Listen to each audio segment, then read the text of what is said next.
So, what if I told you that your financial future has way less to do with the numbers in your bank account and, well, everything to do with the stories you tell yourself about money? Today, we're going to dive into the powerful psychology that really separates financial struggle from success, and it all boils down to two very different mindsets. This right here, this is the core idea we're going to unpack. See, it's not about just wishing for more money. It's about understanding that our internal beliefs, they're the engine that drives our financial actions. And those actions, when you do them over and over again, they create your reality. It's this incredible chain reaction that starts right up here in your mind. Okay, so what even is a mindset? The easiest way to think about it is like your personal operating system for money. It's this whole collection of beliefs you picked up your entire life, from your parents, your experiences, the things you learned in school, all your wins, and yeah, all your losses too. These beliefs are always running in the background, shaping every single financial decision you make. At its heart, this whole thing comes down to two ways of seeing the world. On one side, you've got the scarcity mindset.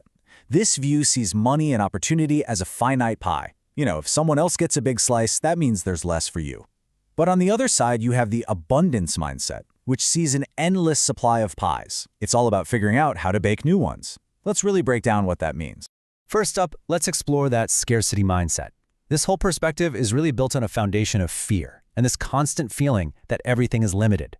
It's that little nagging voice in your head that's always whispering, there's never going to be enough. So how does this scarcity mindset actually show up in everyday life? Well, it means you're always seeing the problems instead of the possibilities. It's that fear of loss that makes you want to hoard cash. Maybe metaphorically stuff it under the mattress instead of investing it for growth. And that leads to this exhausting cycle of living paycheck to paycheck. Because you're just focused on surviving right now, the long term just feels way too risky. And listen, this isn't just a feeling. It's a recognized economic behavior, and it's called risk aversion.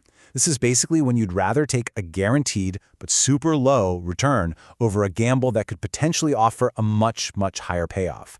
The fear of losing becomes way more powerful than the potential for gaining.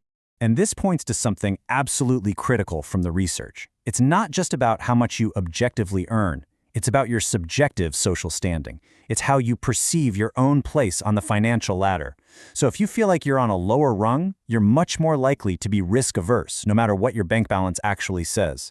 How you see yourself literally shapes your financial courage. All right, now let's completely flip the script and look at the other side of this coin, the abundance mindset.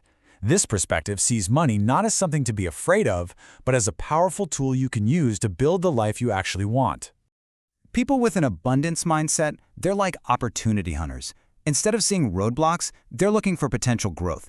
Now, they aren't reckless, not at all, but they are willing to take calculated, informed risks because they're focused on the reward, not just the danger. They're thinking long-term, and this is key, they don't just work for their money, they're trying to make their money work for them. And this isn't just some abstract theory. The St. Louis Fed actually points to concrete habits that show this mindset in action. Number one, build up liquid assets, cash for emergencies. This creates a safety net that lets you take smart risks somewhere else. 2, diversify your investments so you spread out that risk. And 3, keep your debt low. That way your money is free to build wealth, not just get eaten up by interest payments. Okay, so we've talked about the theory, but how do these two mindsets actually play out in the real world? Well, when you look at the data, the difference in outcomes is pretty stark. This table shows something absolutely fascinating. As education level goes up, which is a huge investment in yourself, right? So does income. Okay, no big surprise there. But look at that column on the far right. The wealth to income ratio. That is the key. It shows how good someone is at turning their paycheck into lasting wealth. It proves it's not just about earning more, it's about what you build with what you earn.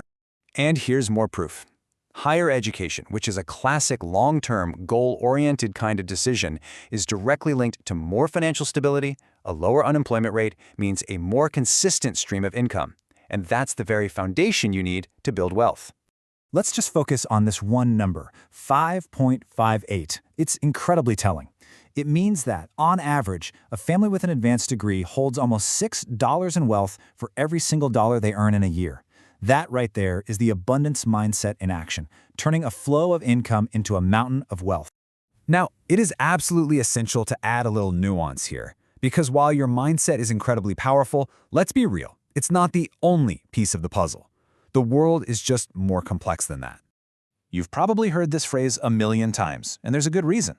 Just because two things are connected, like education and wealth, it doesn't mean that one thing directly and single-handedly causes the other. We have to be really careful not to oversimplify things.